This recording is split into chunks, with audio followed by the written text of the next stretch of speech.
month quite early. We're in for a very engaging and insightful webinar. So please endeavor to stay with us, stay active, and most importantly, stay curious.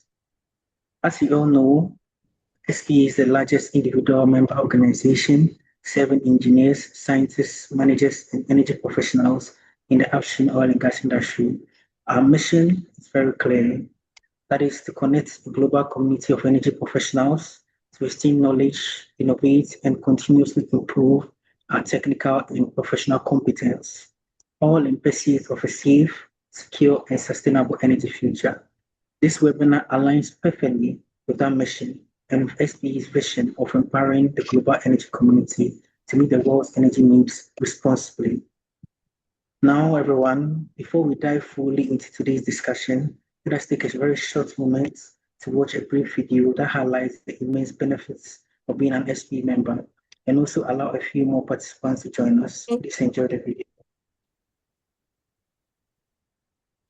Thanks for joining us on SPE TV. I'm Sarah Solomon, and there are a ton of benefits from being an SPE member, and I got a chance to catch up with attendees who tell me just how SPE has benefited their careers. I've always enjoyed, the interfacing, networking, meeting a lot of people, making friends, but also the technical content. You learned a lot from the various ATWs and OTC, etc., and the papers at JPT, so it's just a great way of staying connected with the industry at large.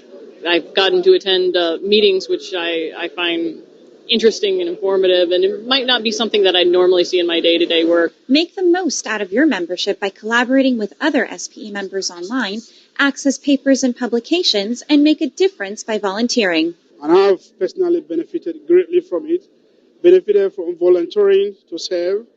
I've served as session chairman. I organized big-time conference for SPE, and it gave me a lot of opportunity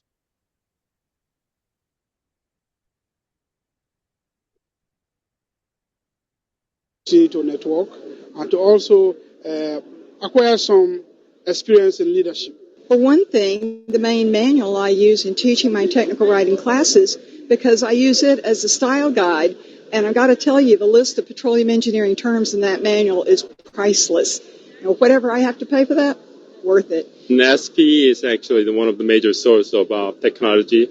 And whenever I need to look for something new technology or wanted to learn about something, I go to the SPE online and download this SPE papers. To become a member, simply log on to SPE's website and click on the Join SPE tab. In minutes, you'll have access to member benefits. Memberships are good for 1 calendar year, running from January to December.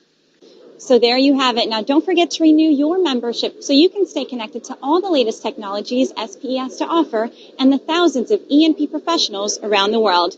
Thanks for joining us on SPE TV. I'm Sarah Solomon.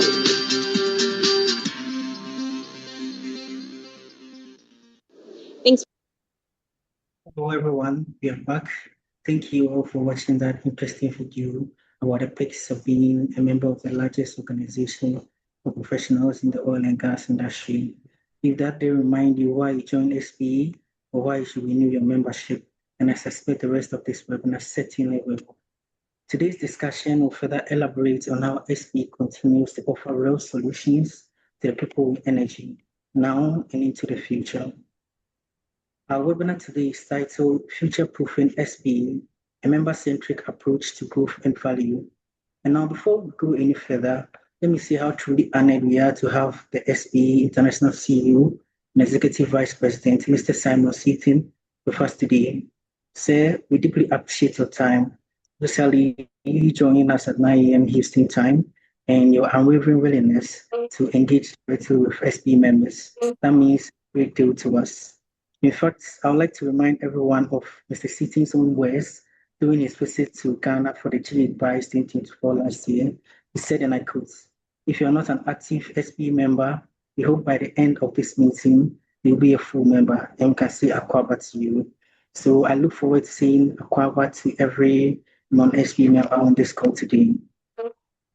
So now let me briefly walk us through what today's webinar will entail. We'll begin with a short welcome and introduction, which is already underway.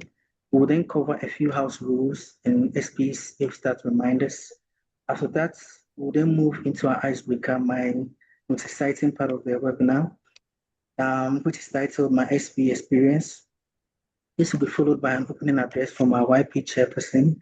We'll then introduce our guest speaker who will deliver his presentation. Shortly after that, we'll have an interactive Q&A session, which is tabbed Ask the SPE International CEO. We will then share feedback survey link, and I invite everyone to partake in that also. And finally, we'll conclude with closing remarks. I really hope you find the session very informative and very exciting. Thank you for that. So now, just a few house rules to help us run a smooth and enjoyable session. Please keep your microphones muted unless you're invited to speak. Use the raise hand feature if you'd like to ask a question verbally. All questions, comments, and contributions can also be shared via the chat box.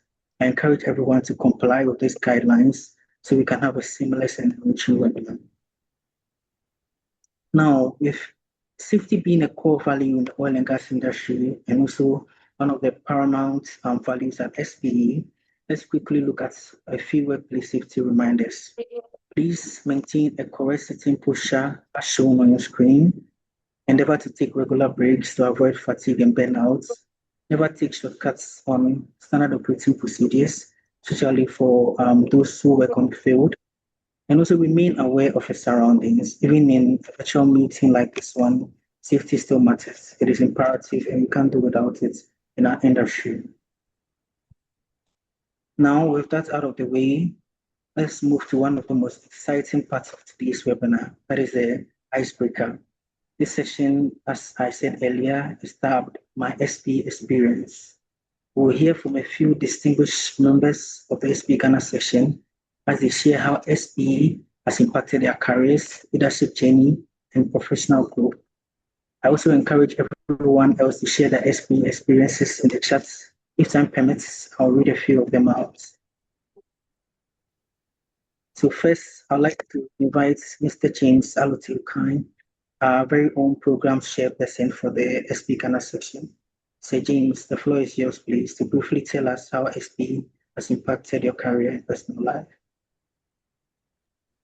All right, I'll say SPE has been useful to me in the sense that it provided me a bridge from transitioning as a student to a young professional, and then also it has also helped me accelerate in my career. It has taught me leadership skills. It has also provided me a platform where I'm able to link up with like-minded individuals across the globe. And it has also helped me create a vast network across the globe. Wherever country I find myself in, there is one or two SPE members I can link up with to provide support and all that. And so therefore, I'll say SPE has been the bridge where I'm able to connect with professionals and like-minded individuals across the world. Thank you. Thank you very much, Sir James, for that wonderful experience. So now moving on, I would like to invite our very own session director and immediate past session chair, Mr. Derek Kluche, affectionately known as Engineer D. So Engineer D, the floor is yours, please. Yeah, afternoon, everyone. No, that's thank you, James. Yeah, so as James said, same thing, just to add on to it, that for us, some of us, one of the good things SPE did for us was the fact that when with my experience, when I moved to the US to work with my former company, Expro, I had a chance to meet Nia here. At that point in time, I think I wasn't too active. I was okay, but I wasn't too active. But then the Gulf Coast section was very active, and then I kind of joined Neon to some of his meetings, and I decided to get very heavily involved in the energy for me, and then the SPE care programs where we go to the food banks and stuff like that. So during that period, one of the things I got out of SPE was the fact that I was able to discover certain passions that I actually had without realizing it. So with SPE, it's not just a bit on the professional section side where we all get to connect and learn about the industry and be able to connect and stuff like that. There are other soft sides of it. And since then, that's like 10, 15 years ago, Nia had and I still talk literally every day, check up on each other. And we've been able to, with Riverson and the rest, we've been able to get the energy from me and stuff going on in Ghana as well.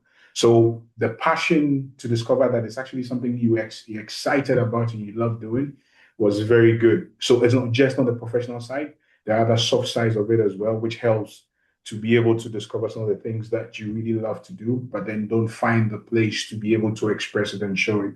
So it's really good to have that as well. And to tell you the truth, it's one of the best groups I've ever been with.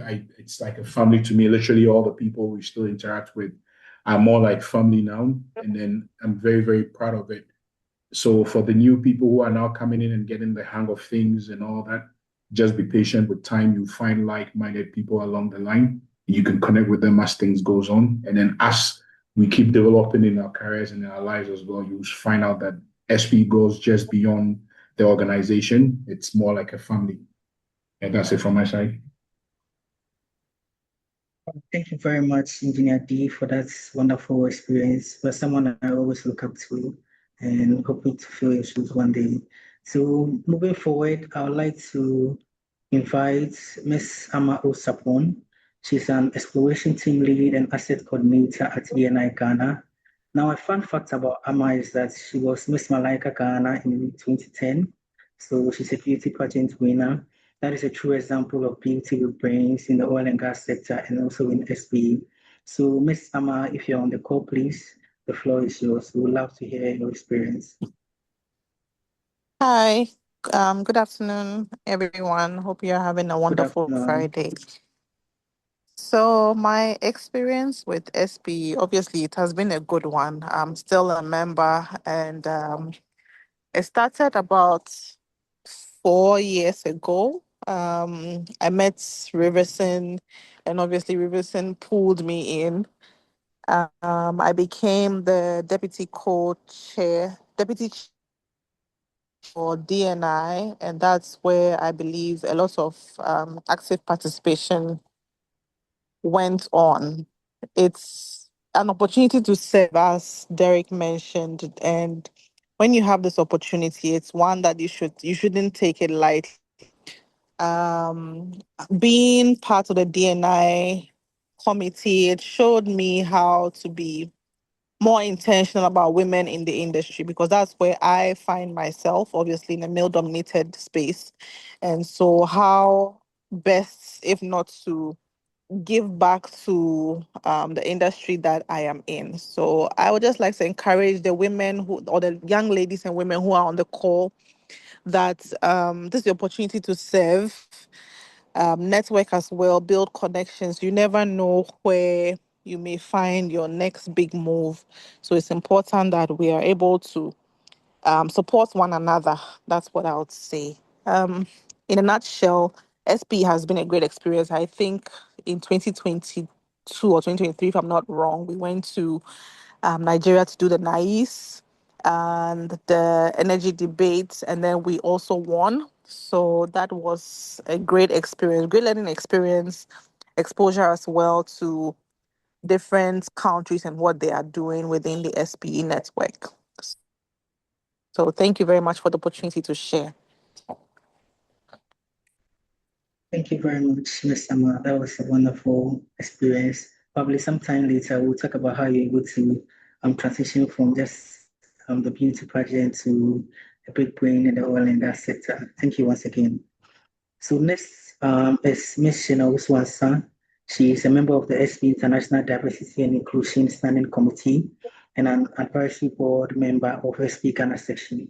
She also spearheaded the organization of the last GH Spice 2024, where we had Mr. Simon sitting also present. So Ms. Shina Uswansa, the floor is yours now. You can please tell us the wonderful experience you've had with SB. Hi, good morning and good afternoon, everyone. Nice to have you all on the call and join you on today's call. And as everybody has said, for me, the main thing that SPE has helped me build over the years has been my soft skills. And these are things that you don't usually get so much of in your organizations, because the focus is mainly on your technical skills. But being a part of SPE, having served as an officer from being secretary to DNI chair to section chair and director, it's one of the key things I would say is helped me develop my communication skills. Because 1 minute you're talking to a country director, the next you're talking to your colleague who is a professional, and then you have to also engage the students. So there are different ways to engage all these levels of people, and that's one of the key things that I improved upon joining SPE. You learn how to communicate with people. You learn how to deal with the different levels of people that you come across.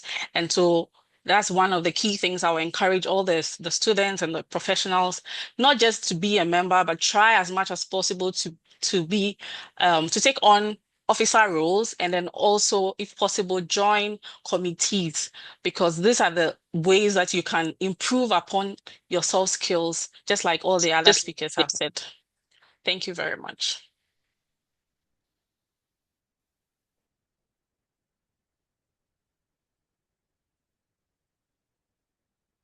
Thank you very much for that, Ms. Shina Wisconsin, for that wonderful experience. So next, I'd like to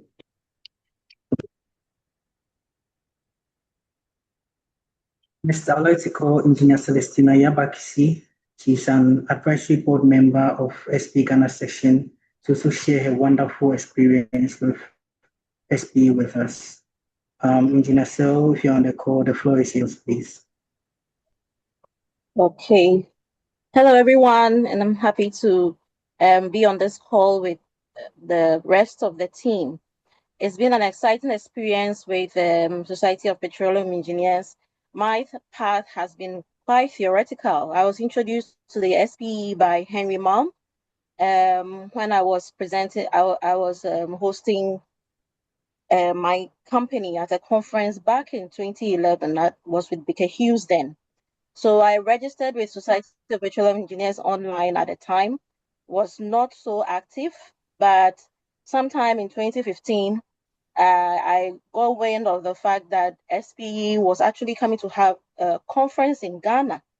And it coincided with the time I was doing my master's. So I took the opportunity to go and present my thesis. I wasn't active, I wasn't volunteering, but just through the emails, I got wind of all this and showed up on the stage at Movenpick without knowing anyone. I was able to give the presentation, and that's where my journey with SPE came. I found out my close friend Sheena was a secretary with the session, and I said, "Oh, I would like to continue really helping with SPE and volunteering." And through that, I became a section officer as a young professionals chair. It was good to be part of the industry and be introduced to colleagues working in various areas in the oil and gas sector. I was working offshore at the time and didn't have the chance to meet people in the office. So SPE really opened up my exposure, and I was able to meet a lot of people and also come out building my soft skills, just as my colleague mentioned earlier. I was a very technical person, but I was able to hone my skills at the time and improve my soft skills, went up to become a session chair later on, just a year after that, and currently an advisory board chair. One of the things I enjoy doing with SPE is having the opportunity to mentor students. We get in touch with so many students, and I've mentored quite a number of them, and I'm still doing that. And it is a pleasure to be able to play a role in the decisions that people make that will end up helping them in the future. So if you're on the call today, I would like to say that you're in the right place, and there's a place for everyone in SPE to improve their career. Thank you. Thank you very much, Ms. Sel, for that wonderful experience. So next, I'll invite Engineer Fifi Nyakutu, Senior Gas and Facilities Engineer with the Petroleum Commission of Ghana, to also share his experience with us. Hello, can you hear me? Yes, please. You're very audible, Engineer. Yes, okay. So just as all all the speakers have said earlier on, SPE has really contributed to my career and as well as also a lot to the development of my soft skills. So I'm just trying to say that technically, the development of my careers within the industry, SPE has contributed a lot there, even from the aspect of being a student member right to becoming a professional member. SPE has really contributed a lot, even in terms of networking, especially, which I believe some of them has actually helped me to land some of the jobs or some of the opportunities that I've actually had in the industry. So I've really benefited a lot from SP and I really appreciate that. And also from the aspect of sharing of knowledge, which I'm sure a lot of people have been talking about it. A lot of Ghana members, we need to share knowledge through the presentation or publication of the technical papers, something that personally I've taken it upon myself that I'll be doing that going forward, as well as share a lot of knowledge with the students, which I've been doing in the past. It actually builds me a lot.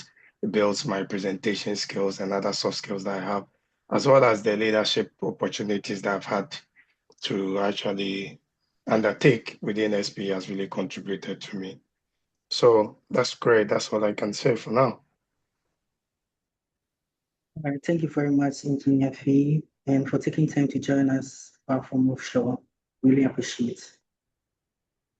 So thank you to all the speakers for the wonderful experiences that you have shared with us. I'm really inspired, and I hope our audience are also inspired. Personally, when I started my career, I was consigned to field roles. My days usually entailed the usual all terminal operations, which entailed terminal walkabouts, tank gauging, tank lineups, running of forms, and all that. They were valuable, but then at some point, I began asking myself deeper questions. How do I broaden my impact? How do I move into roles that influence strategy, decision making, and research? So a few years ago, after a conversation with Dr. Robertson upon the incumbent SB Africa Regional Director, I realized SB was the bridge to transition and to get better. So through SB events, technical sessions, volunteering, conversations with people who had walked that path ahead of me, I gained the necessary exposure beyond the field. I learned how technical expertise connects with business development, how research informs decisions, and how professional presence matters just as much as the technical skills that I had back then. So those interactions and those experiences opened doors for me that I didn't even expect. It wasn't overnight, it was gradual, but steadily. And today, my transition into business development and research roles, I can boldly say it's directly tied to the opportunities and networks that SP made available for me. So when we talk about member value that SP offers, this is what it looks like in real life. I'm a living testimony, and I entreat you all to actively partake. Now, ladies and gentlemen, moving forward to the official opening address, I'd like to invite the young professionals chairperson of the SP Ghana section, Mr. Yan Frimpong Kodia Sapong, to deliver the opening address for us.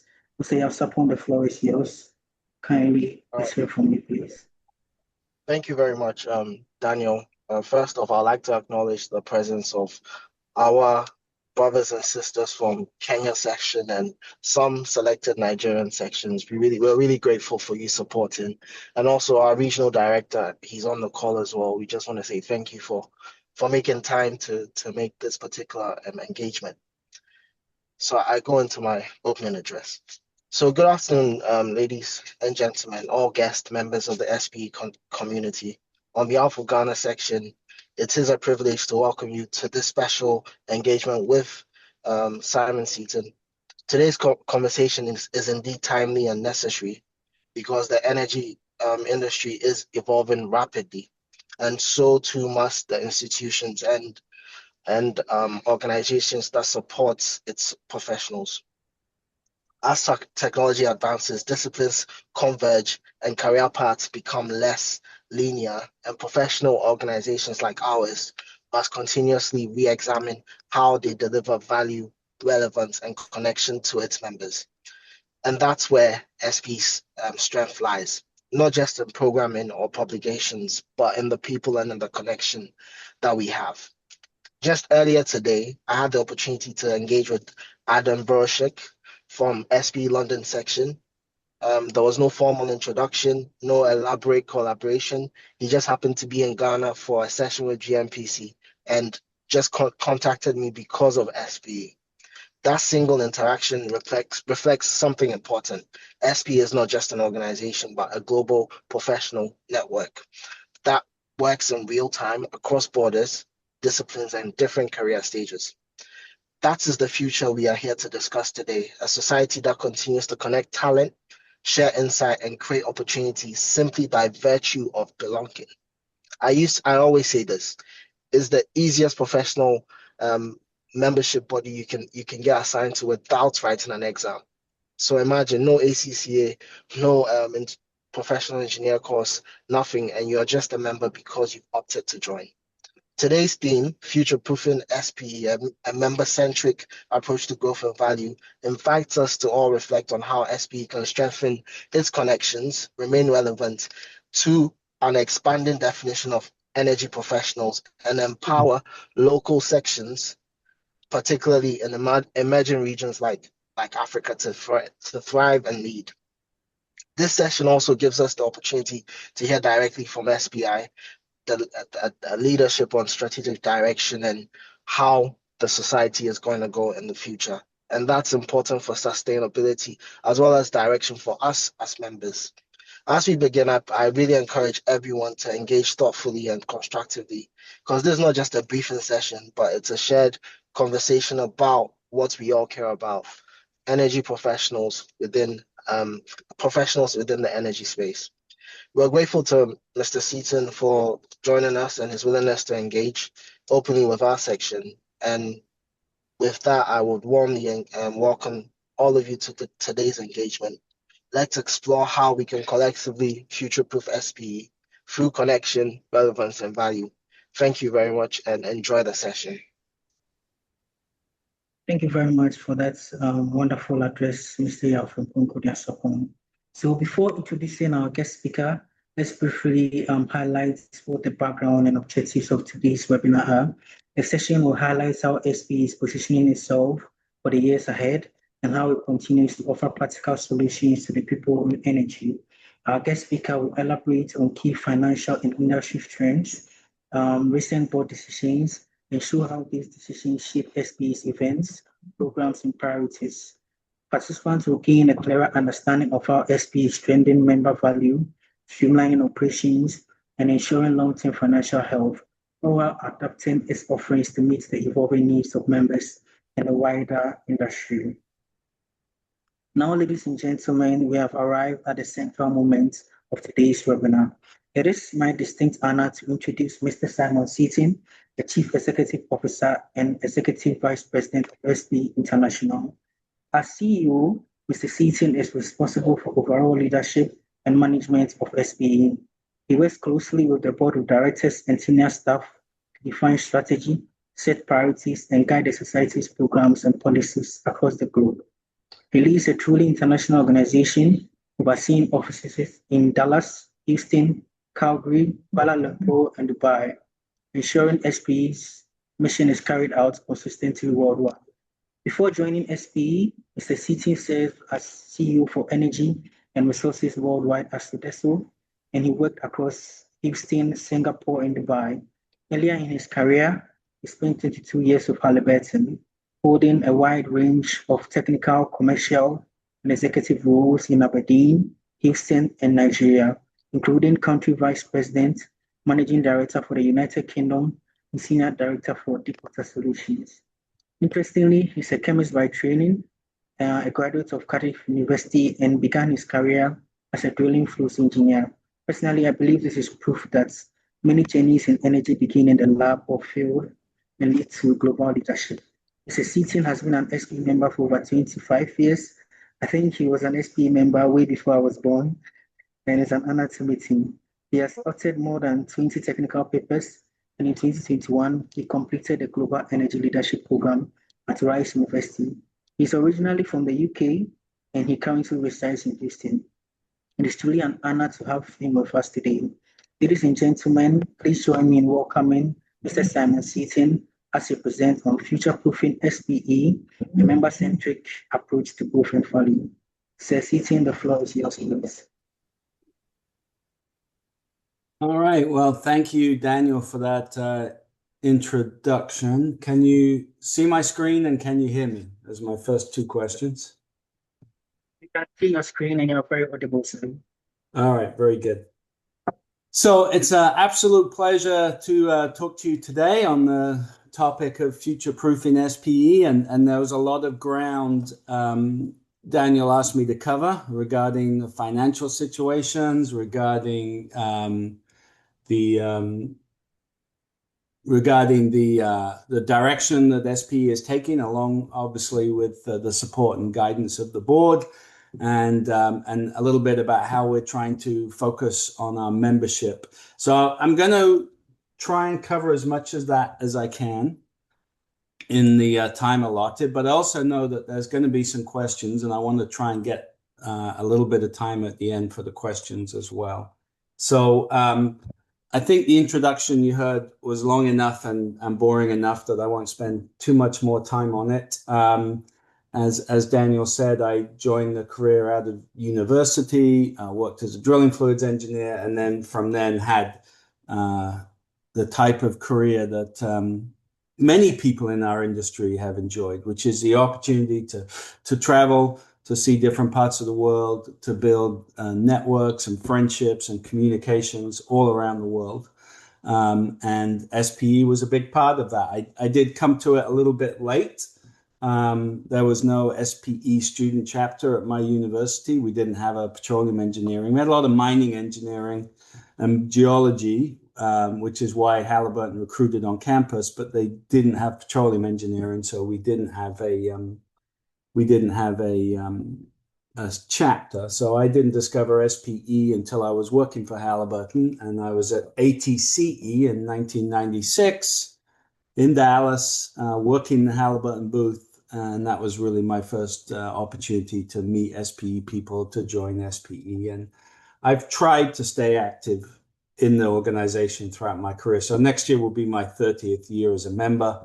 But I used to describe myself as quite an active SPE member, and then I meet people like Riverson and many other volunteers and realize I was not very active compared to many people. But it still was a huge and important part of my career, and I've been trying to share that story as much as I can, and I'm happy to talk about it more today.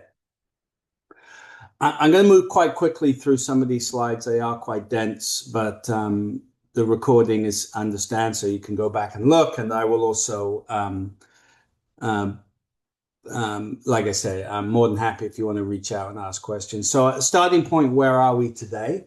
Well, at the beginning of 2025, this is what our membership looked like: about 67,000 professional members, 66,000 student members, spread across 146 countries. But what's interesting is if you look at trends rather than a data point, and there's a few interesting trends in there that we have to consider as we think about our future. Where are we growing? If you look at the 10-year change, the table on the right-hand side, you will see our fastest growing region is Africa. I think that's not a surprise when you think about the emergence of the potential oil and gas opportunities in Africa, starting from Senegal all the way down through obviously the known markets like Cote d'Ivoire and Abidjan and Nigeria and Equatorial Guinea. But now we have new emerging opportunities in places like Namibia and South Africa. And as you go back around and head up the East Coast, Mozambique, Uganda, Kenya. So it's not really surprising that Africa is our fastest growing region. But it is important that we think about that as we go forward. Some of our traditional markets are in decline. So Europe is in decline a little bit. So is North America. But the next fastest place growing, again, is probably what you would expect, which would be the Middle East and North Africa. So as you think about where our membership will be in the future, this is important information, that we can see the shift away from our traditional places like Europe and North America, which now don't even account for 50% of our membership, whereas 10, 15 years ago, they would have been the majority of our membership.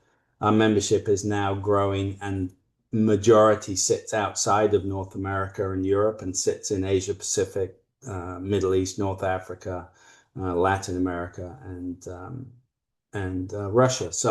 So we've got that shifting dynamic. The other thing that's going on that we'll talk a little bit about if there's time is around the trend with professional members, which is flat to slightly declining.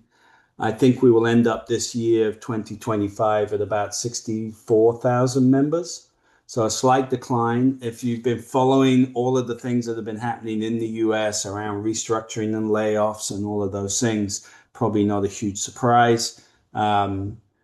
But student membership continues to grow, which is interesting. And in fact, 2025 or 2026 may be the first year that we have more student members than professional members. Now, that's very interesting, and it's something that the board is looking at. Is that right? Is that healthy? Is that the right level of student members? Is something that we are thinking about and talking about. But I can tell you it's very unusual. The benchmark for most professional associations would be about 25 to 30% student members. The fact that we would be over 100% student members is something that the board needs to think about. As I said, this is our membership trend over the lifetime of SPE, in fact, since it became separated as a separate division within AIME. Those of you know our history. And you can see for the first 20 years of our life, we were a relatively small organization, very US focused. And then in the 80s and 90s, there was a concerted effort by the board to become a more international organization. And you see that growth up into the 2010s, where we grew up to about 60,000. We then had this rapid jump up which was driven a lot by unconventionals and shale gas in the United States activity. And then we went into the pandemic, the 2015 turndown, and various other reductions in activity around the world. And we've settled at this new post-pandemic level of between 60 and 70,000. Like I said, this is actually done by 5-year increments, but we only had the 4 years of 20. Oh no, that's 5 years in there, 20 to 24. As I said, with this year, I expect us to be still at around 65,000. So while that is a decline, and while it is a decline off our peak, I think it's important to realize that it's still a positive trend over the history of SPE. I think it speaks to the fact we have grown as an international organization, and 60,000 members, with the exception of one 10-year period, is the highest level of membership we've had. So again, I think we tend to get very focused on the drop. Well, we were 90,000 and now we're 60,000 or 70,000. But sometimes it's helpful to take a step back and look at the trend and look at where we came from. And 60,000 is still a really good, large number of professionals in our society. So I still remain positive about the size of our organization, but we obviously have seen some trends. And the other trend that we are seeing, I'm not going to delve into it greatly, I will talk about it, is in the reduction in younger members. So we are aging as an organization. Our average age is somewhere around 45, 46. One of the exciting things about Africa growth is Africa tends to be a much younger group for us. So the faster Africa grows, the younger our organization gets, which is exciting. And there are other parts of the world where that's also true. But within this, we've got, while we have declined over the last 10 years, we're still in a very strong position compared to our history. I see there's a question. Is there a hand up? That's the question, please. I'll kindly encourage that you wait till the presentation, please, and let Simon conclude, please. Okay. So I just wanted to share a little bit about the financials of the organization. Pre-pandemic, SPE, through its events, through its membership dues, through its publications, generated revenues of about $50 million a year. We are a non-profit. which means we're not trying to make a profit or return a profit to anybody. So we would try to spend about $49 to $50 million a year. That was sort of the where we were. And 18 months ago, as we came out of the pandemic, that was what we projected our sales would return to, was that pre-pandemic level, about 50 million. Unfortunately, as the year developed, we realized we weren't going to get back to that level.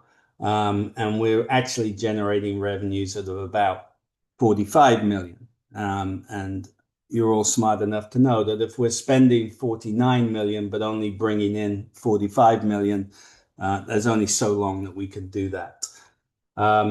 So we made some tough decisions over the summer as a board, that we need to reduce our costs to be in line with our revenues. And that meant we needed to reduce our costs to around $43 million. So the first thing about future-proofing SPE was making sure it's financially sustainable, recognizing the level of support that we were getting from industry, recognizing the revenues were not going to return to that higher level, and therefore making some tough decisions about what our cost base needed to be as an organization, and therefore what we could spend and what we could now deliver to the organization on that lower budget. So one of the first decisions we made was to cut back on events. That might seem a bit counterintuitive because 70% of our revenue comes from events. But actually, that revenue comes from companies supporting us and sponsoring us and agreeing to exhibit and sending attendees. And we got overwhelming feedback from the industry that they had reduced their budgets for those type of things, that they wouldn't be in a position to spend as much money, that they wouldn't send as many delegates, that they wouldn't be able to sponsor in the way that perhaps they had done in the past, which forced us to reconsider the number of events that we were running. So we were running post-pandemic around about 90 events a year. What our plan is for 26 and 27 is to cut that to about 70 events. So our hope is that by going to 70 events, we can attract the same amount of sponsors and delegates and exhibitors as we were running 90 events, so that the revenue is about the same. But we're obviously spending a lot less when we're only putting on 70 events, and it only requires us to have less staff and less bills and less hotel venues and all of those things. So that was the first decision that we made. We also made a decision to look at the location of those events and to make sure that we continue to develop events where our membership is growing. So prior to this year, the majority of our events were still in the United States. Now, I've already shown you that only 25% of our membership actually exists in the United States. And yet most of our events were in the US. So there was a mismatch there. And then the other thing, without getting into too much into politics, but the obvious thing that we observed over the last 2 years is access to the United States has changed significantly. And the ability for people to come from certain countries to the US is significantly harder than it was a couple of years ago. And we've seen that in attendance at things like ATCE and the board meetings. So one of the other decisions that the board made was that from 26 onwards, we would have an equal split between the US and international, and no longer the majority of events in the US. And in fact, in 26, I think our expectation is we will have more events in international than we will have in the US. So this is a very fundamental decision we've made around the future of our events. Less events, and moving them out of the US and moving them into more international locations, both to represent the membership, but also to improve access to those events for our international membership. So the other decision we've made around that is that ATCE is also going to rotate internationally. So ATC has traditionally been in the United States. It has moved around the United States with occasional visits internationally. From 28 onwards, it will be rotated between international and the United States. And so 27 will be in the US, 28 will be in Dubai, 29 will be in the US, and then 30 will either be Qatar or Calgary.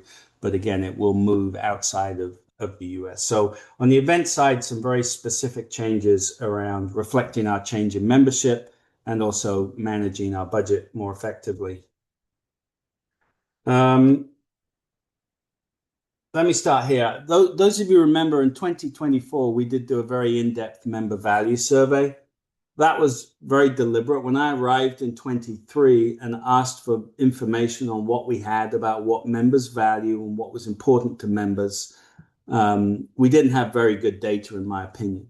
And as you heard in my bio, I'd recently been through a program at Rice University that had a lot of focus on value and how to understand value. And so we worked with Rice University in 2024 to do a much more in-depth member survey. And it wasn't sort of satisfaction because, again, I think we'd done a lot of "Are you satisfied?" type surveys, but we wanted to go deeper than that and say, what is it about SPE that brings value to you? I don't have the time today to explain how we did all of this. I think it's really interesting. And if we have another chance to connect, I'll be happy to talk about it. But what we determined was actually the weightings of the value across 9,900 responses from all over the world and all different parts of the community, including ex-members, including current members, including students, including YPs. We were able to consolidate all of those different value or understand and actually quantify the value that people get from their membership. And that's what's listed on the left-hand side. So 27% of the value comes from those technical offerings, the events, the papers, the publications, the content. About 23% of it comes from the communications, understanding what is happening in the industry, the networks that you're building, in sessions like this where you're learning about industry or learning about the society. About 30% large percent comes from professional and career development. I heard someone talking about soft skills and learning things that you can then take back into your career. Quite a high amount of value comes from the service and support of members. So if we want people to come back and pay our dues, we have to treat them well. And then the 9% of value comes from that sense of networking and belonging that many of you have talked about. So once we had that, we could then turn that into a value proposition.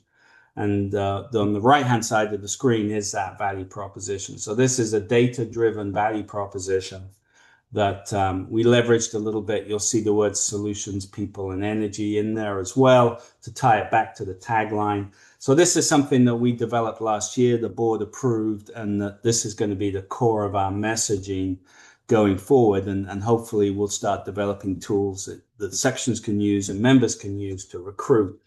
But it is data-driven. It's not subjective.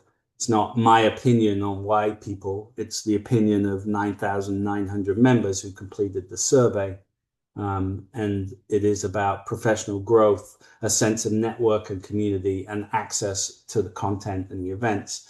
And I was interested to see, I hadn't seen that SPE TV clip for a while, but that's what everybody talked about was access to content, career development, and community and network. And many of the stories you just told reflected these as well. So I think we do have a clear value proposition statement. I don't think we're using it as effectively as we can at this point, but you probably be aware we have made some changes at SPEI. We've brought the communications and membership groups together under Dana, and that was very deliberate so that we could start messaging more directly to members our value proposition.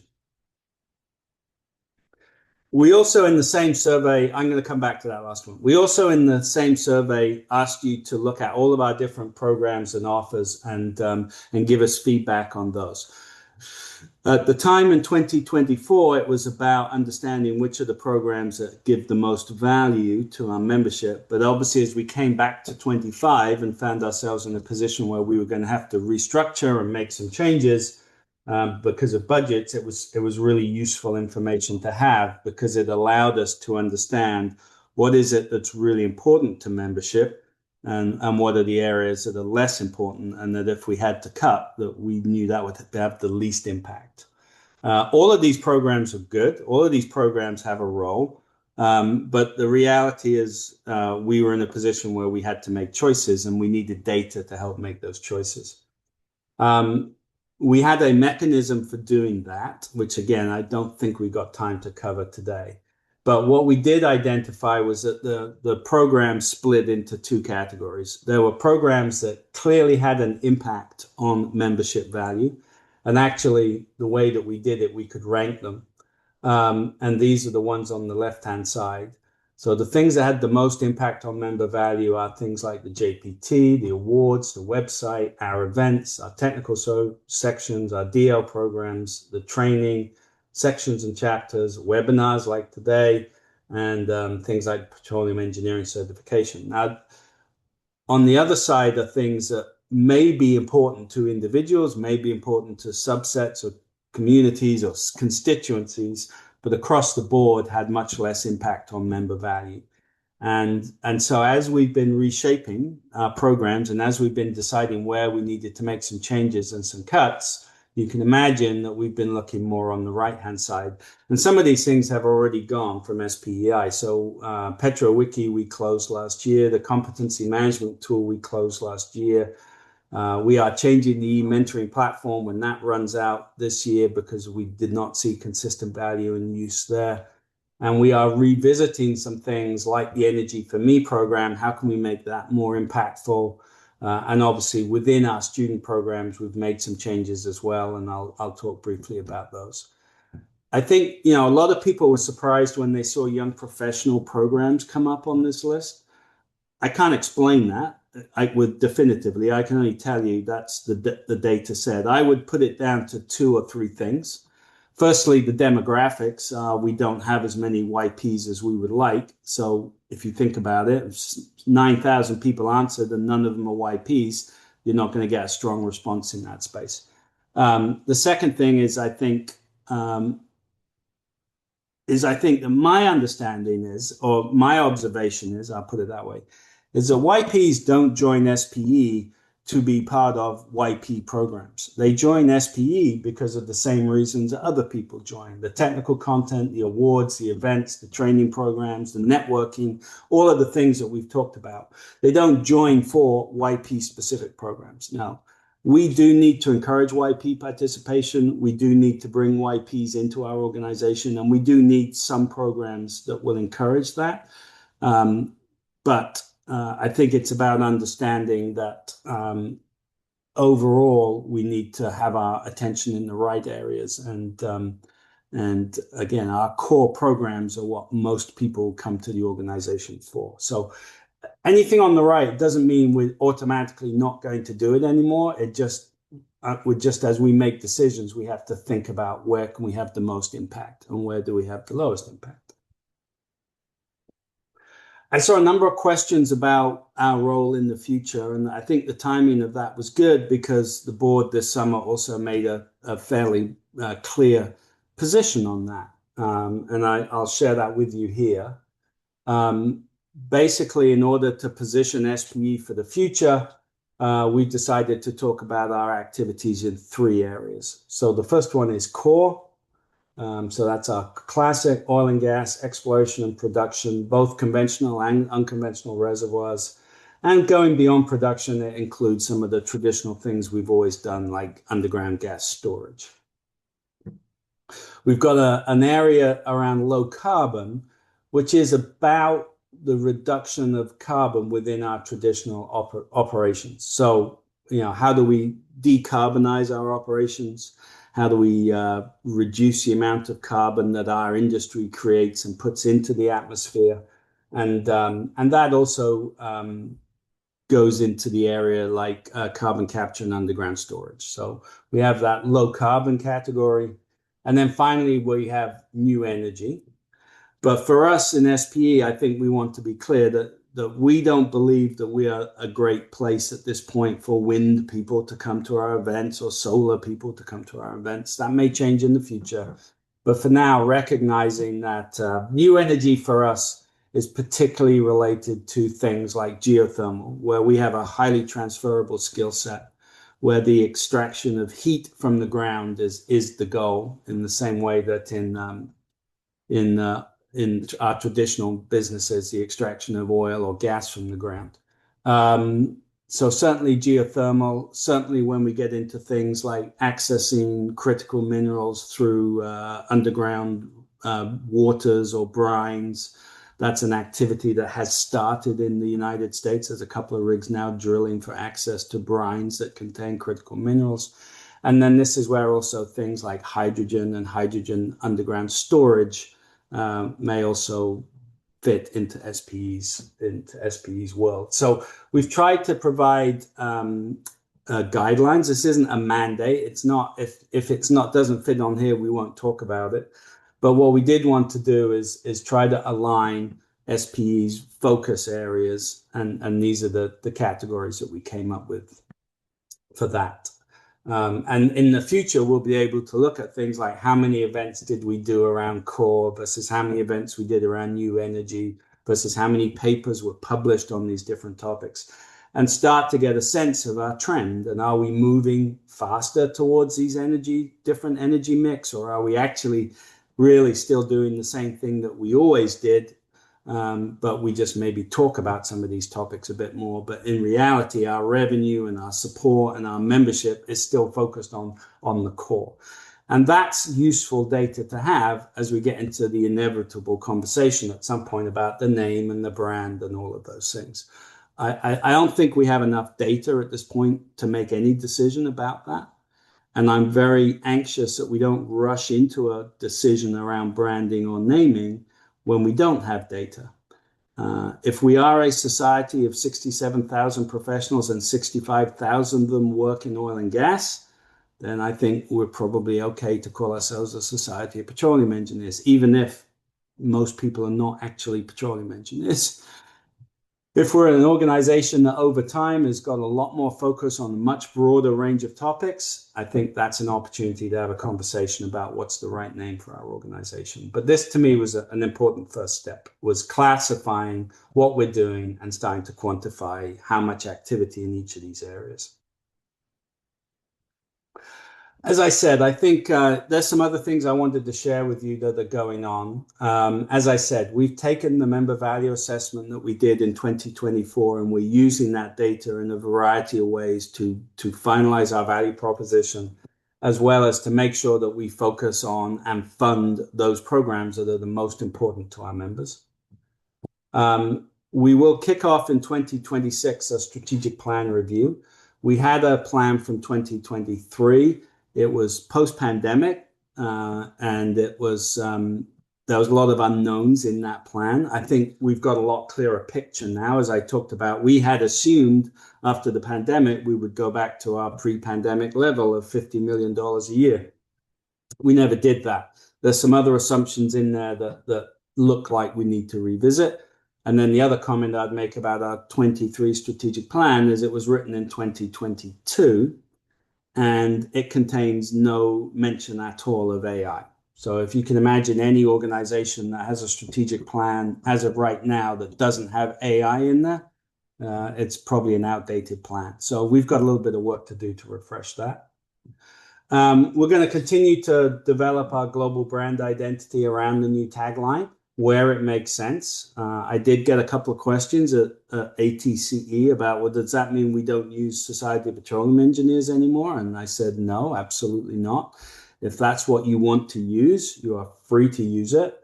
But we did want to refresh our brand a little bit and put a new tagline out there and play with the idea that we are moving to broader areas than just petroleum.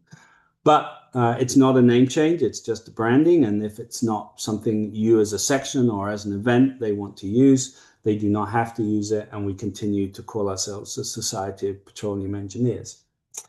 Geode is a project that we've been working on with the US government around geothermal, about the transfer of technical knowledge from oil and gas to geothermal. We're really excited about that. We've completed year 1 of that study. We're about to go into year 2, and I'm going to be up in Washington, D.C. in January, and hopefully there will be some other U.S. government-funded type projects that we can bring into SPE. That is never something we've done before, but it is something as we think about future revenues and think about the future of SPE, I think where we can get government funding to do work that's beneficial and helps our mission, then we'll continue to do that.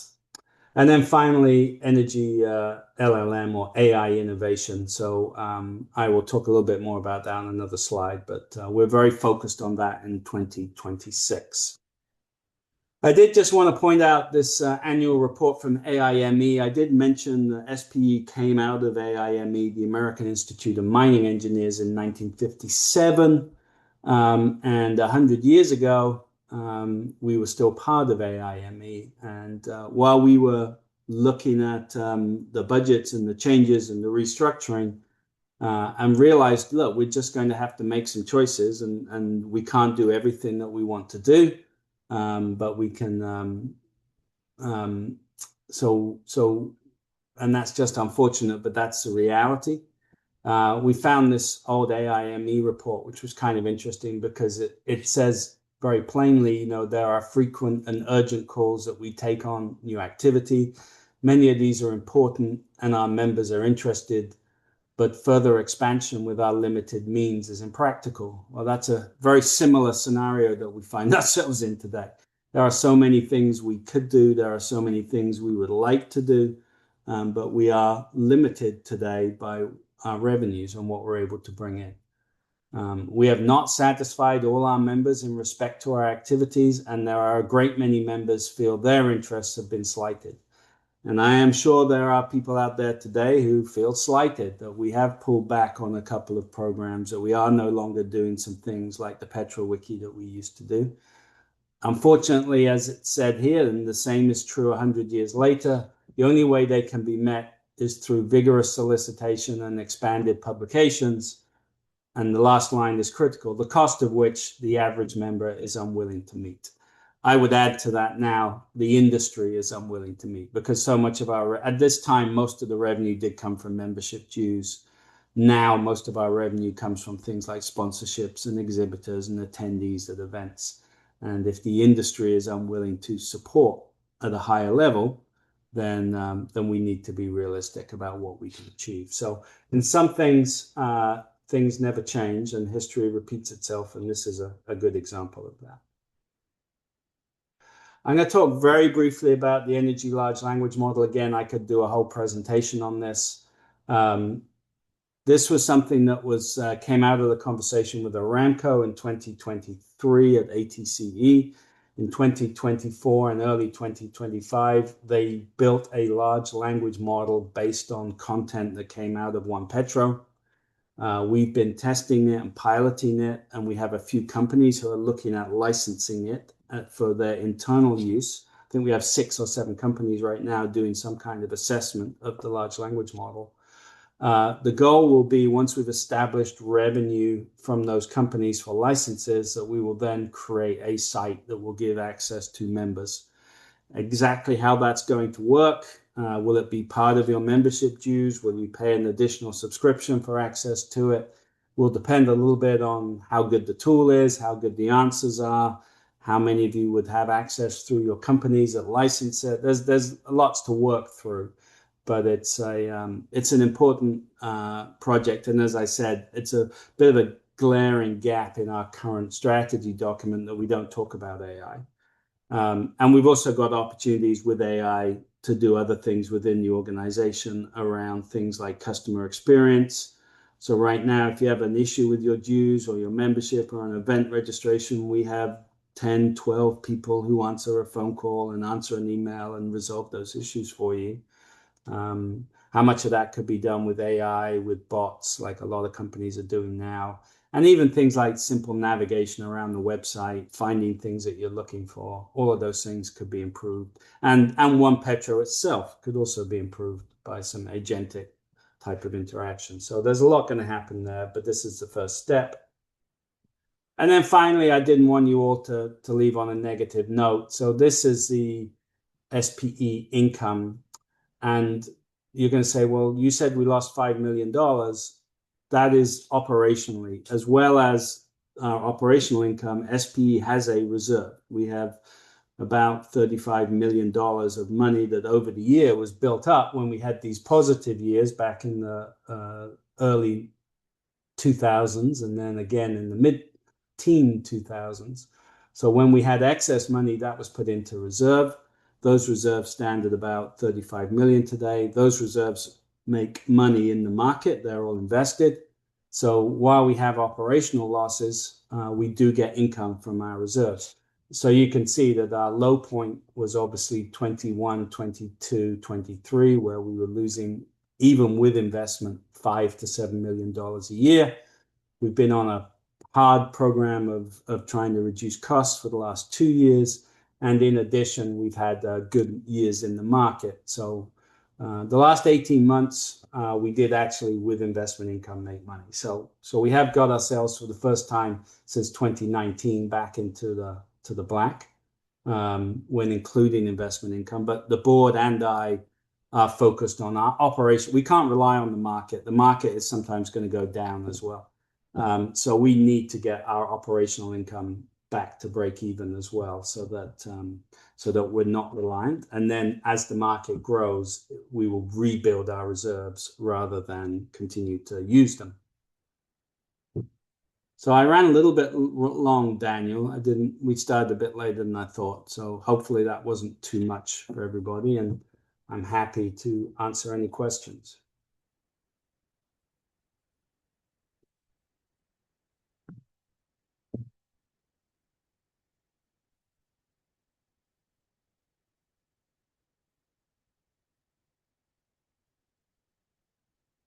Thank you very much, Mr. Simon City, for that comprehensive presentation.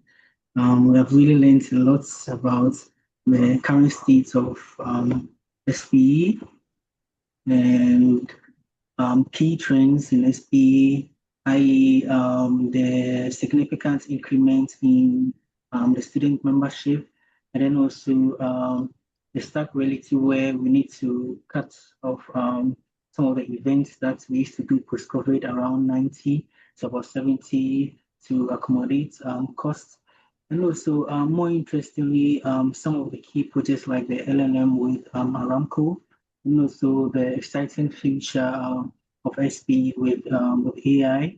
And interestingly, there's been a lot of noise regarding Solution People Energy on LinkedIn recently that I've seen. And it's really great to have you clarify some of this for us, that the Solutions People Energy is meant to accommodate the broader energy needs of the global world now. And then with new energy being geothermal, and how in the future SPE will just oppose organizing events that are specifically for let's say crude oil, to those that are specific for let's say the new energy such as geothermal. Thank you very much for that comprehensive presentation. I'm sure in addition to the audience, I've taken a lot of insights from this, and there'll be a lot of questions for us. So if there are any questions that anyone will want the SPE International CEO, you can please post questions in the chat box. Some of the questions that we got from the Ask the SPE International CEO has already been comprehensively addressed by Mr. Simon Sitting, and we are grateful for that. So the ones that are not addressed and the ones that will be placed in the chat box, we will hopefully address them, please.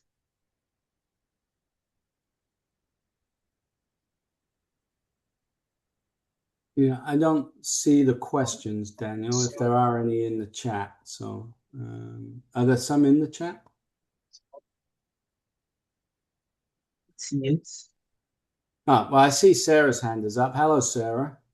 Nice to see you again. Hi, Simon. How are you? I'm well. Thank you so much for the presentation, the organizing section, Ghana, for setting the date. This has been a very informative session. Actually, it's not a question, it's a comment. I would like to thank for the data that you have just shared. I mean, information is power. At least now we know the trajectory that is needed particularly in Africa, and how we can set ourselves for the change that is happening. Particularly, for example, in my country, we have a lot of transferable skills from the conventional fuels to the geothermal and the adaptation of, the CCUs and all those things. That is what is currently happening. I mean, in as much as that is the global overview of what is going on, I'd say that Africa is a continent. There is a lot to anticipate. Like recently in Kenya, we just approved the FDP, which had a delay of 5 years plus, for the mining of, for the upstream sector. So there is a lot of hope that is coming up. I'd say that together, with the other sections, we need to come together in terms of programs and how we can uplift our members to ensure that we seize such kind of opportunities, because the world is changing. Africa is also taking a very great trajectory in terms of adapting and thinking beyond the scale and learning from the lessons that other countries were doing before. So thank you so much for that, and looking forward to having more collaborative sessions like this. So I didn't mention, but you've reminded me because of Kenya is the board of directors will be going to Kenya in July. So I think it will be, Riverson can correct me, but it'll be the first time the board has been to East Africa for a board meeting. And I think there's a couple of reasons for that. Obviously, we've seen the emergence of this East African opportunity in traditional oil and gas with Mozambique and Uganda and Kenya, all in different stages, but positive trajectory. And then, interestingly, the emergence of geothermal, particularly in Kenya, has made it a very interesting location for us. So we will absolutely, as a board, and it's interesting because that's also the meeting where we'll be very focused on our strategic plan. So we'll be working on our strategic plan based in Africa. So there's definitely an opportunity to shape that thinking and to incorporate the future of the continent into SPE's planning. So, and I know Riverson won't let us forget that. So I'm looking forward to that trip, and I'm looking forward to that working session. So thank you, Sarah. Thank you very much, Mr. Simon, for that, and also Sarah for that wonderful contribution. I see we have some contributions and also questions in our chat box, and then also highlighting the questionnaire that was shared earlier. I would like to, just due to time, just read one of those key questions. Yeah, and read if, it out. I can't see yes, the chat, Daniel, so you'd have to read the questions out. Okay, sir. So I'll first read the one from the questionnaire and then also come back to the chat, please. Okay. Yeah, go ahead, read it out. So with our first question, it goes, section officer positions within SPE are voluntary and not remunerated. In many cases, officers are compelled to rely on their personal financial resources to support section activities, particularly when the section lacks sufficient funds to execute the section errands and programs. Additionally, some officers are not currently gainfully employed, which further increases the personal burden associated with serving the society. In view of the significant time, efforts, and personal resources that section officers dedicate to advancing the mission and activities of SPE at the local level, would SPE International consider waiving annual membership dues for section officers as a form of recognition and appreciation for their service? Such a gesture will serve as meaningful motivation and support volunteers who contribute selflessly to the society's growth and visibility. Furthermore, when does SPE intend to restore the student membership rebates? The rebate has historically played an important role in encouraging student participation, easing financial barriers, and strengthening the pipeline of future professionals into SPE. Its restoration will significantly enhance student engagement and retention across sections. We will appreciate clarification and guidance on this matters. So that is it for our first question. It's quite a lengthy one. Okay. Appreciate Well, response from the let me try to answer it because it is quite lengthy. There's a couple of things in there. In terms of section officers' dues being waived, I mean, that requires someone to go to the board meeting and make that proposal. So I would suggest if that's something that is felt strongly in Africa, then Riverson would be the right person to bring that to the board for discussion. And January is probably a good opportunity to do that because there will be a discussion around membership and dues and due structure on the agenda in January. So between Riverson and I, we can at least see if that is a conversation that the board is interested in entertaining. So I will take that away and I'll follow up with Riverson. I would point out anybody who has lost their job can apply for a dues waiver. So we do have a process. So you mentioned some people are currently unable to find work. I don't know the exact process off the top of my head, but I do know we do have a dues waiver process for people who are currently unemployed. So you can apply for a dues waiver. In terms of student rebates, I will say this, that was stopped over 10 years ago. So I do not have any direct knowledge or understanding of how it worked or why it was stopped.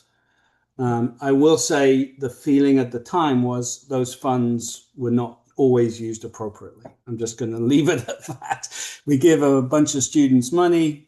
Maybe sometimes it gets spent the way I would have spent it when I was a student, which may not necessarily be the way that SPE wants the money used. And obviously, as I pointed out, we're in a point where funds are difficult right now. So I think it's unlikely it will be reintroduced in a student rebate format anytime soon. That said, we are taking a look at the overall section rebate model. So we do issue rebates to sections. And the sections can, of course, use that money how they see fit, which would include supporting the student chapters that fall under those sections. One of the things that we've observed, however, is that the traditional section distribution is, and I think it just goes back to our history as a North American organization, it was based purely on headcount. So the larger the section you were, the more money you got back as a rebate. Well, I think it's interesting because for two reasons. Firstly, the 3 or 4 of our largest sections are extremely wealthy sections, right? The Gulf Coast has well over $1 million in the bank and scholarship funds endowed. KSA, Saudi Arabia, I don't think anyone on this call will be surprised when I tell you they do not have any problem finding money.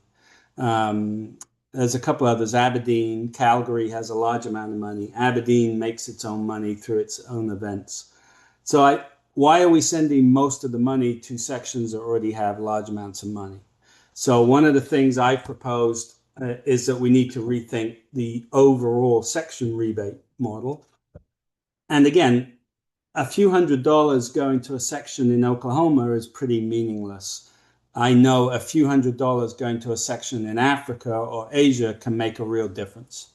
So, I think it's the overall rebate policy is going to be reviewed and changed, I believe. And I think it will favor the smaller sections and they in turn, the expectation is they can use that funding to perhaps help their chapters. So that's a long answer, but it's a long question. I would not expect a student rebate to be reintroduced anytime soon. I do think that the section rebates are going to be reviewed and how those funds are used by sections and how they could be used to support chapters and how they're distributed will be something we'll look at this year. Thank you very much, Simon, for that comprehensive and lengthy answer for a lengthy question. I'll take a submission from the chats. It says it is refreshing to see this level of openness and transparency around the thinking behind the changes. The logic and thought process were clear, great and information session, and hope to see more like this. Thank you, Simon Seating in SPE Ghana section. Thank you. That is from Dua Ibrahim. Thank you for that question. So I'll read a second question from the Ask the SPE International CEO initiative that we rolled out. So it says, does the member-centric approach involve decentralizing more authority or budget to local sections? How can a high-performing section like SPE Ghana or the sections in Nigeria access more direct support to pilot local programs that could be scaled globally? I don't have a very, I saw that question when you sent it through, Daniel. I don't know. I have a very good answer for that right now. I think at the end of the day, that is a decision that the board could make.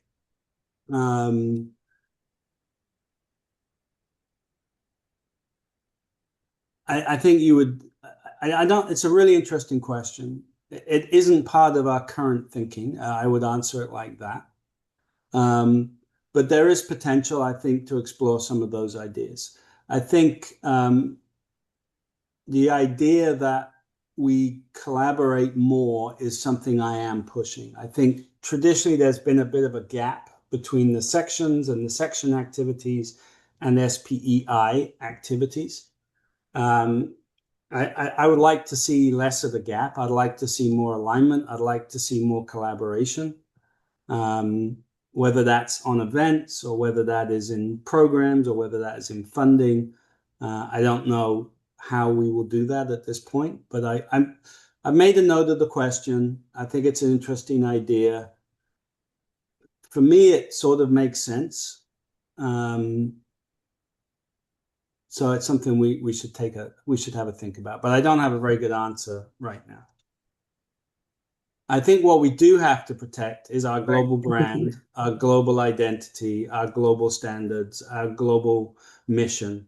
And so how do we keep all of those things at a high level and at the same time empower sections to have more autonomy to do things? I think that's the thing that we have to work through. Do we lose our brand? Do we risk diluting the quality of events or content if it's produced locally? Again, it depends on the section, depends on the event, but those are the types of questions I would have. How do we maintain our standard and quality and at the same time give more autonomy?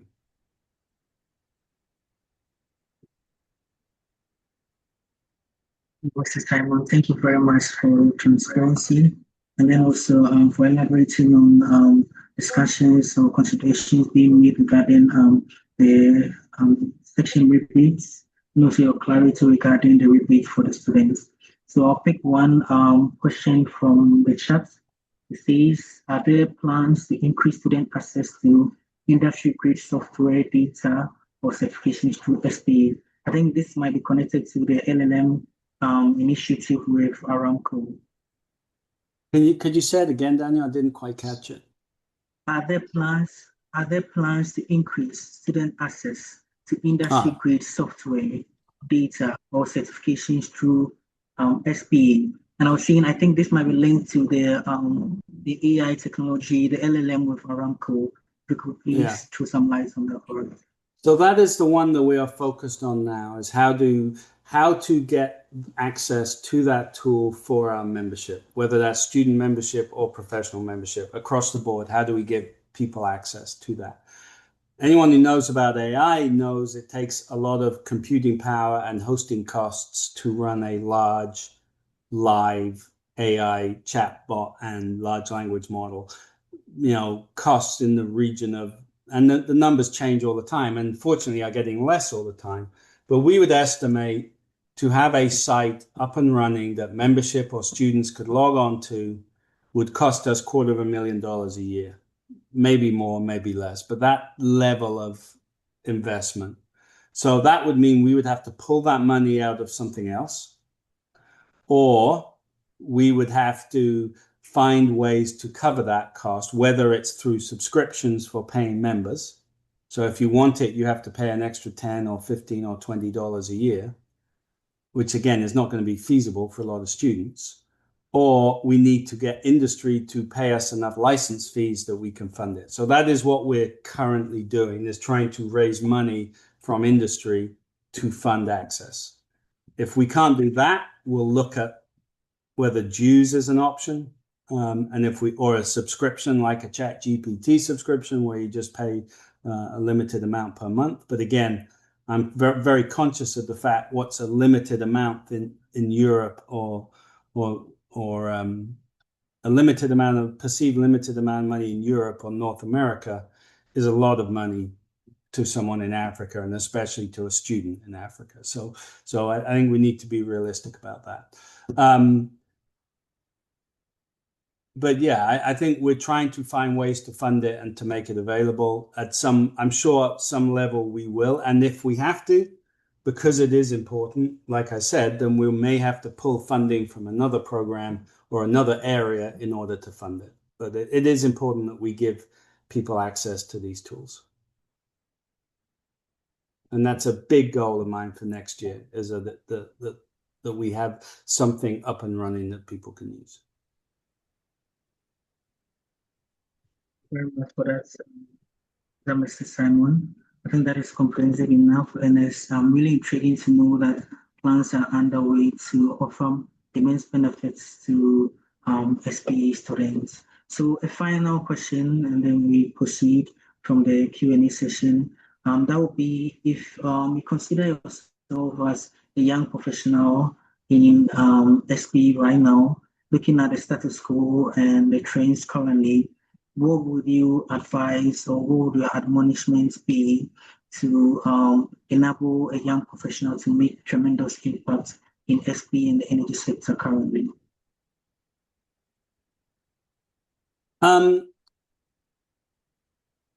So I think you heard a lot already from people much better positioned to me about how their engagement with SPE has benefited them. What I would say, looking back on my own experience as a member for 27 years before I had the honor to become the CEO, was I probably didn't do enough of some of the things that people were talking about. So I used to tell people, oh, I'm very active in SPE because I would go to ATCE and I might write a paper every couple of years. And I thought that was quite active.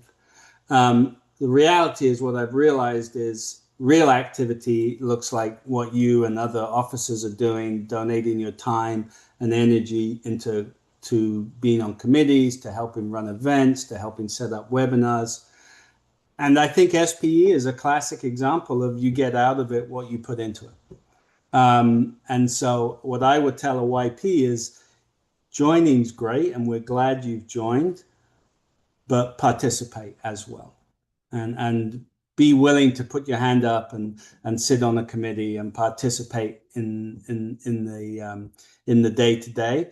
You will learn a lot. You will learn a lot of skills that will help you in your career. Someone mentioned the soft skills around communication and presentations and those things, which are all very valuable skills and also very transferable skills. I mentioned this a lot too. As the energy mix shifts and as new forms of energy come in, and as you progress in your career, what becomes more important are your soft skills than your technical skills. The most highly transferable skills are the soft skills, things like the ability to communicate, the ability to influence and lead a team, the ability to form networks, the ability to address conflict in a group. You can learn all of those things by sitting on an SPE committee. Not that they're all full of conflict, but you can learn all of those skills by being an active member of SPE. So my advice would be participate. Yes, you can build your technical skills. Yes, you can learn new exciting things you can take back to your current job, but you're also building that highly transferable and highly important skill set that's soft, and you're building the network. And I think we all recognize in our careers the value of networks and mentors and supporters. So that would be my advice. Joining is great. Participating and hearing the latest information is really helpful. But if you want to take that next step, then participate and become active.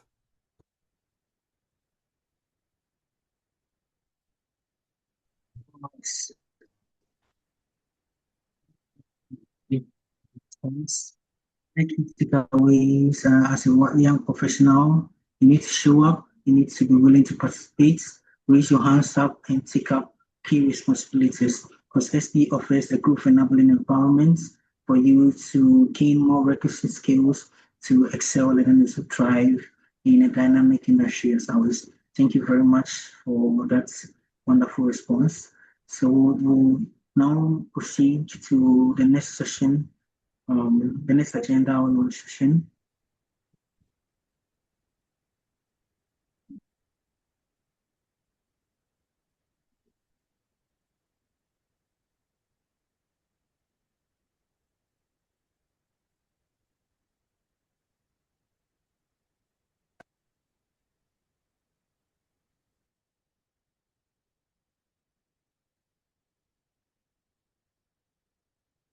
So at this point, feedback survey link will be pasted in the chat box, and I encourage everyone on the call to send in their submissions, what your take on this very informative webinar has been, and then also recommendations for us moving forward.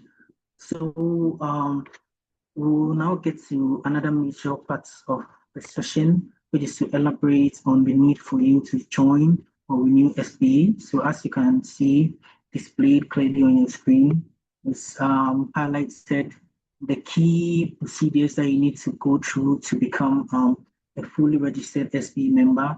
As a professional member, you gain access to top-tier energy insights, global networks, as Mr. Simon shared, expert groups, career boosting opportunities, and mentorship in a community that is built for the future of energy. Don't wait to secure membership status and enjoy full benefit throughout the year. So join, renew, stay connected, and also stay competitive. Kindly know that payment is due by 31st December. For those who are not active members will lose their membership for a short while till they renew.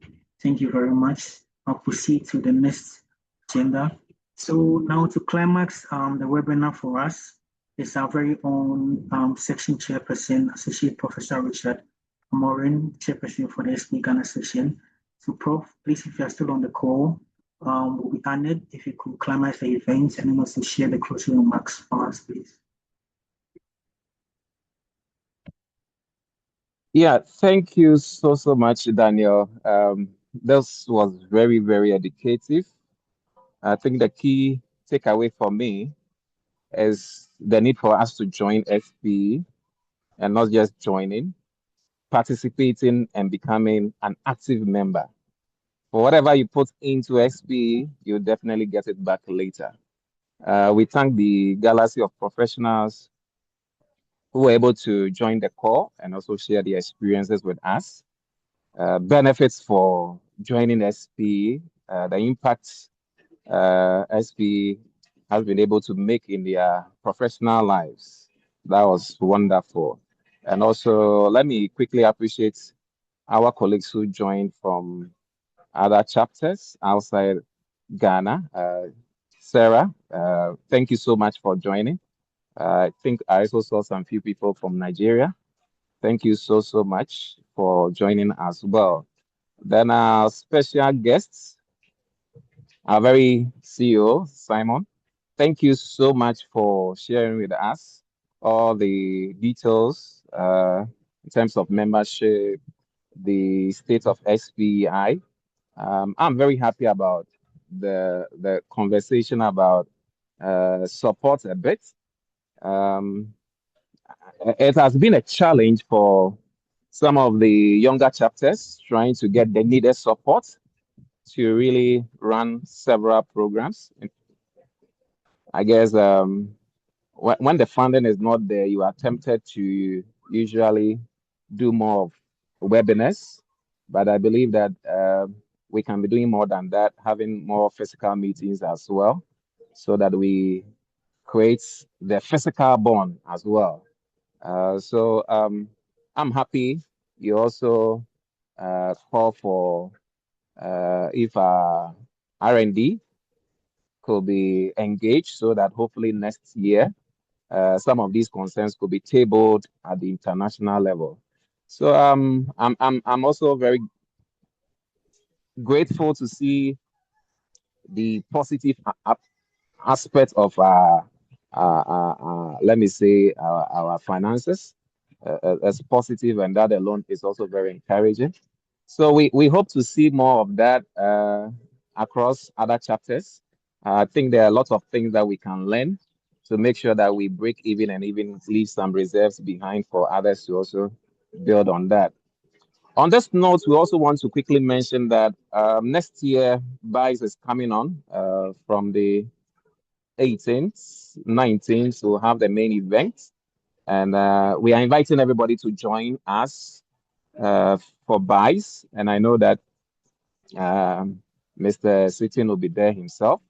So we expect everybody to make time on this very date. Again, 18th, 19th will be the pre-training section. Then the main event will be on the 20th to 21st. And the Africa Young Professional Away Day will be on the 23rd. So we expect to see all of you in Ghana. Come and experience Ghana if you've never been to Ghana. If it's been a while, come back again, come and experience the new things that is happening, and let's have fun as we dialogue on very technical issues as well. So thank you so much for making the time to join the call. Thank you, membership chair, YP chair. Thank you so much for working behind the scenes to ensure that we have been able to have this webinar go through as well. So thank you so much, and hope to see you on the next call.